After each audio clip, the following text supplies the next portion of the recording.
हरियाणा का लोग और यहाँ की जो बहुत सी चर्चित सीटें हैं जिनकी चर्चा सोशल मीडिया पे, नेशनल मीडिया में, इलेक्ट्रॉनिक मीडिया में सब जगह हो रही है, उनमें से एक सीट का नाम है बादली, जहाँ से भारतीय जनता पार्टी के दिग्गज नेता ओम प्रकाश धनखड़ चुनाव लड़ रहे हैं। तो कांग्रेस से सिटिंग विधायक हैं कुलदीप वत्स, कुछ बागी विधायक, कुछ निर्दलीय विधायक।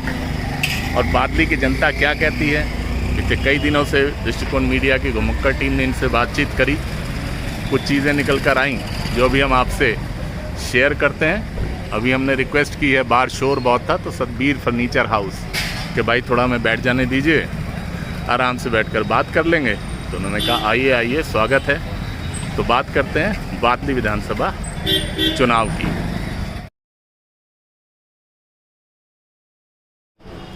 नमस्कार दोस्तों, मैं हूं दुष्यंत चोपड़ा और आप देख रहे हैं मतपत्र न्यूज़ का यूट्यूब चैनल। दोस्तों, हरियाणा का चुनाव और चुनाव प्रचार इस समय अपने चरम पर है और आज हमारी घुमक्कड़ टीम आई हुई है बादली विधानसभा में। हरियाणा की जितनी भी चर्चित विधानसभाएं हैं जो आज नेशनल मीडिया में या न्यूज़पेपर्स में जो चर्चा का विषय है, उनमें से एक बादली विधानसभा भी है। बादली विधानसभा के चर्चा में रहने का सबसे बड़ा कारण है कि यहाँ से जो भाजपा प्रत्याशी हैं ओम प्रकाश धनखड़, वो एक बड़े कद के नेता हैं। हरियाणा में भाजपा के प्रदेश अध्यक्ष रहे, अभी वर्तमान में राष्ट्रीय सचिव हैं। और इसके अलावा जब मोदी जी ने गुजरात में स्टैचू ऑफ यूनिटी बनाने का फैसला किया, तो उस समय जो पूरे देश से जो उस प्रतिमा के लिए लोहा इकट्ठा किया गया, तो उसकी जो आयरन कलेक्शन कमेटी थी, ओम प्रकाश धनखड़ उसके भी अध्यक्ष रहे। यानी एक हाई प्रोफाइल कैंडिडेट और एक हाई प्रोफाइल सीट। हालांकि वो 2014 में यहाँ से विधायक रह चुके हैं, प्रदेश की सरकार में मंत्री भी रहे, लेकिन 2019 में वो ये चुनाव नहीं जीत पाए। बहुत से उसके कारण रहे, जिसमें से एक मुख्य कारण जो सबके समझ में आया वो था एक यादव प्रत्याशी, धर्मपाल नाम के यादव प्रत्याशी थे, जो कि 8000 वोट ले गए थे, जो कि ओम प्रकाश धनखड़ की हार का कारण बने। अब इस बार भी ओम प्रकाश धनखड़ पूरी जोर शोर से इस विधानसभा में अपने चुनाव प्रचार में लगे हैं, लेकिन बाकी प्रत्याशी भी पीछे नहीं हैं। अगर हम कांग्रेस के प्रत्याशी की बात करें तो जो अभी वर्तमान या निवर्तमान विधायक हैं कुलदीप वत्स यहाँ के एक ऐसे विधायक जो कि दूसरी बार फिर से टिकट लाने में कामयाब हुए हैं सिटिंग गेटिंग के चक्कर में, लेकिन वो दिल्ली दरबार के बहुत नज़दीकी माने जाते हैं, कांग्रेस के दिल्ली दरबार यानी कि गांधी परिवार के बहुत नज़दीकी माने जाते हैं। इसीलिए शायद वो सीट ले भी आए, क्योंकि आपको ज्ञात होगा कि बजरंग पूनिया को भी बादली से लड़ाने की बातचीत चली थी और ये लगभग फाइनल था। लेकिन कुलदीप वत्स कैसे जाकर दिल्ली दरबार में उन्होंने अपनी सेटिंग बिठाई और बादली की टिकट वो लेकर आए। पर यहाँ की जनता से जब हमने बातचीत करी तो कुलदीप वत्स के लिए कोई बहुत पॉजिटिव एक होता है ना, एक हर प्रत्याशी का, हर सिटिंग एमएलए का एक एंटी इनकम्बेंसी पर्सनल लेवल पर जो होता है, वो हमें यहाँ पर बड़ा स्पष्ट रूप से देखने को मिला।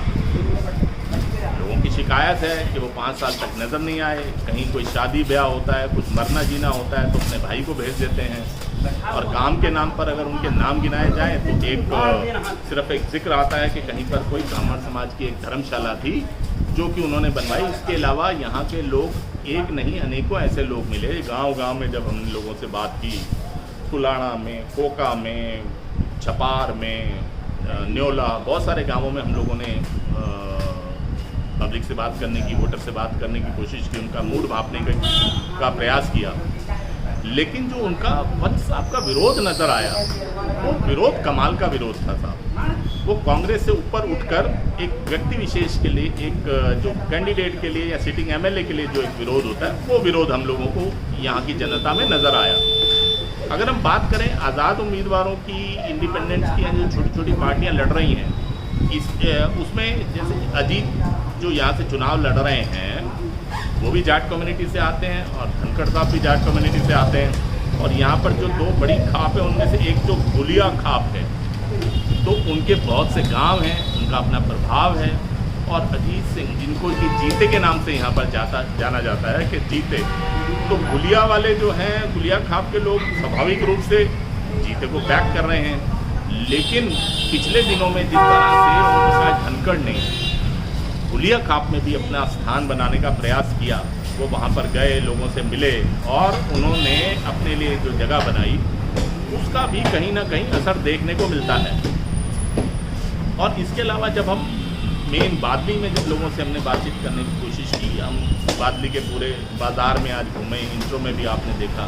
आज हम जिस फर्नीचर शॉप पर बैठे हैं, उनके भी जो ओनर हैं, उनसे हमने रिक्वेस्ट की। तो जब हमने बताया कि भाई हमने यहाँ का एक रिपोर्ट देनी है, वीडियो बनाना है, तो उन्होंने सहर्ष इस बात को स्वीकार किया और आज हम यहाँ पर बैठे आपके सामने ये वीडियो कर रहे हैं।